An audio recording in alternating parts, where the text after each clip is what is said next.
there, I'm Andy Walker. I'm George. George Walker, and we are Walker Farms. We run Walker Farms. It's us two, our wives, Anneliese and Rebecca Walker. Ooh, she's gonna be mad I said Rebecca. Becky Walker. And our parents, George and Tammy Walker.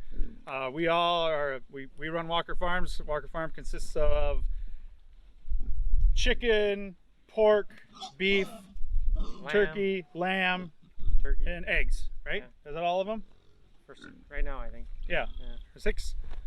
And we are a regenerative, holistic farm, however we want to word that. We were just talking about that. But we farm everything everything goes together. We're not just pig farmers. We're not just cow farmers. We do everything as a whole, so that it all moves together. Try to be as one with nature as one can be. So I'm kind of just going to walk you through at Walker Farms how our hog operation goes. And like I said, I don't know if this is going to work because I think the wind is a little too much, which it always is out here. So we used to buy feeder pigs. For the last 5-6 years we've been buying feeder pigs. Last year was the first year we farrowed. So this year we are not planning on buying any feeder pigs. So what will happen is we have the sows will farrow. We like to farrow at least twice a year. We don't push them much more than that. So the pigs farrow. The baby pigs are with the moms for at least 3 to 4 weeks. Once the 3 to 4 week hit, we move the babies pigs, or the feeder pigs, at that point to a weaning pen. They'll go there, and we'll either sell them as feeder pigs, or we'll keep them for our meat, our needs, or we'll sell some keep some back for breeding stock. At Walker Farms, we have 3 breeds that we primarily use. We're going to be Berkshire, Spot, and Duroc. Those are the 3 main breeds. We do have some other little one, but the big one is the Berk. The Berkshire breed and genetics offer I feel, a superior type of meat. More intermuscular fat. The fat flavor is more creamy and tastes better. It goes back to our conversation of nutrient dense food and flavorful food. It definitely is a flavor difference between a Berkshire pork and non-Berkshire pork. So that's kind of the process. That's the process that they stay in, and they're in. Right now, everybody's up in their winter. They're still up in their winter housing. We haven't gotten all their summer housing set up yet. A pig is a natural tiller, so it uses its nose. That thing right there. Yeah. Nose. And it'll dig up, and so we use it. We try to use the pigs in a way in areas where we need to have some impact and a little bit more impact on the soil, maybe, or maybe a poorer part that we're going to overseed, that kind of thing. So that's how our operation works. It's pretty straightforward. Babies, feeder pigs, grow them out in about 6 to 7 months is what we shoot for. 300 pound ish, give or take a few pound animal when we're done, and that is our end hope. So part of our pork operation is being movable. Sorry about that. Is animals being movable, and part of that is we build these paddocks. So what I've got is hog panel on rebar post with reusable zip ties. Then we'll have an electric strand in the middle, or up front, and it'll go all the way around. So this is a 4x4 pen that we'll put our pigs that need to grow a little bit for the next 3-4 months out on this. It's 4 panels, 4x4, meaning 4, 4, 4, so it's a square. And what we'll do is we build another square ahead of this one, and we just hopscotch them. We move the pigs. The pigs will just keep moving that direction.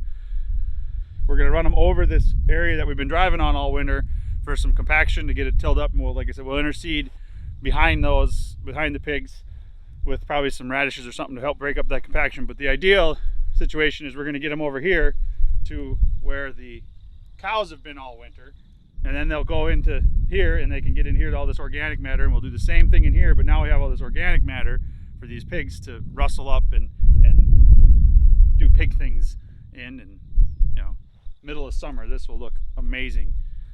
So the reason we run the pigs over where the cows are, and also the same with the chickens, do the same thing with the chickens, is to get a more diversity over the acreage, to help decompose this straw a little bit faster, to interseed. They're using our pigs as our plows, you could say, because they have pigs will plow everything with their nose. So using the pigs to our advantage, and that's part of the regenerative and holistic management. We're using the animals and everything as one. Plus we get another species across here, across this chunk of grass. We'll have another species across, which is good, helps with all sorts of different things, bug issues and all that when you have two species. And then this will sit after the pigs go through here. This won't be touched for maybe until next spring, or depending on things, later this fall. It'll just rest. It'll get its rest period. So another thing we didn't talk about a little bit in our intro is part of our farming is also to infrastructure. We are mobile. We are mobile. We can pretty much all of our infrastructure we can pick up and move it in a week's time. We could move to a different. It also brings down our cost of infrastructure. So like this feeder right here is a homemade feeder that we've made. I didn't design it. I borrowed the design from somebody else. But this can be picked up and moved. The only thing that can't be picked up and moved is obviously these paddock situation, these pens. But for the most part, our stuff is movable. These here are the units that we will be using out on the pasture to farrow in. They will have tin up on top. I might get that on tomorrow. But nice little spot down here. Put heavy bedding in here. And there's a spot there she can lay down. We've got a bumper back there so the piggies can get back in the back and be nice and warm and out of the wind. Hopefully we're going to throw tin on these tomorrow, but these are our farrowing huts that we've built. But from a dietitian side, what, George, would you say from a nutrient side of things, if you want to elaborate a little bit more on that, I guess, what the way we farm, what that does to our end product for the customer to consume? Well, it becomes more nutrient dense. That's kind of and that's scientifically proven. If you're looking for more resources, one of the best resources is White Oak Pastures in Georgia. They've done some extensive studies on our type of farming and tested the end product to verify the nutrient density compared to other production models. So, and the way we farm, we are a regenerative farm. We manage this farm holistically. There's a lot of words out there and a lot of things going on, and that's just the terms we use right now. They can be considered buzz possibly, but that's how we define how we run our farm. And that just, when we're trying to farm in a regenerative manner, mainly that's a soil based, that's where we're getting our measurements. So we're measuring, one of our biggest ones is organic matter in the soil, or our soil carbon content. So organic matter in the soil. We're trying to build that year over year. That's one of our benchmarks. If we're building soil organic matter, we know that we are moving in a positive direction for the pastures, for the ecology, for the animals, because that will just allow more nutrients to be put into the grasses. It'll allow us to have greater water holding capacity in our pastures, and the list goes on.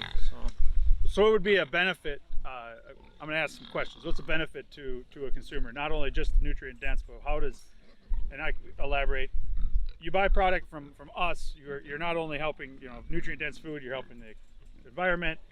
It's good for the small farmer, it's good for the local businesses.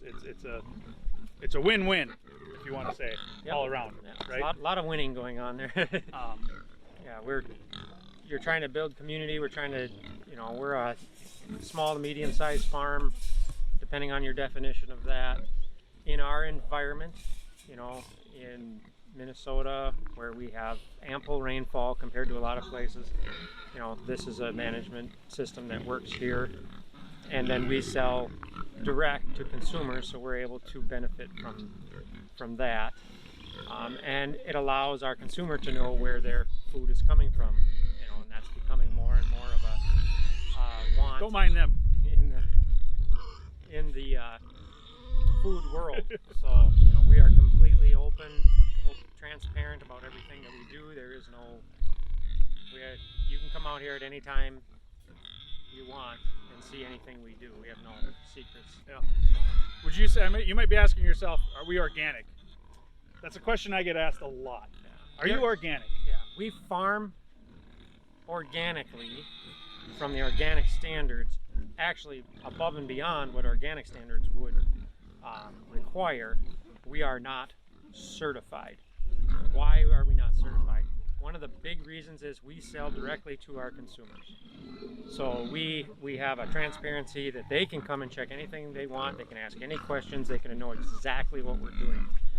If we were looking at going more into a wholesale market where we weren't going to know the end user, they weren't necessarily going to be able to come out to the farm, if we were going to sell through some larger chains, maybe being certified organic would have an advantage. That way there's a third party coming in. Our third party is through soil testing to make sure that we're having that organic matter build, and we're at the beginnings of that. All the properties that we run, have either been in heavy tillage or slated for housing development, so we've kind of taken them from a pretty low bar and start bringing them back up to bring them back into better production and more sustainability as in both financial and ecological and community.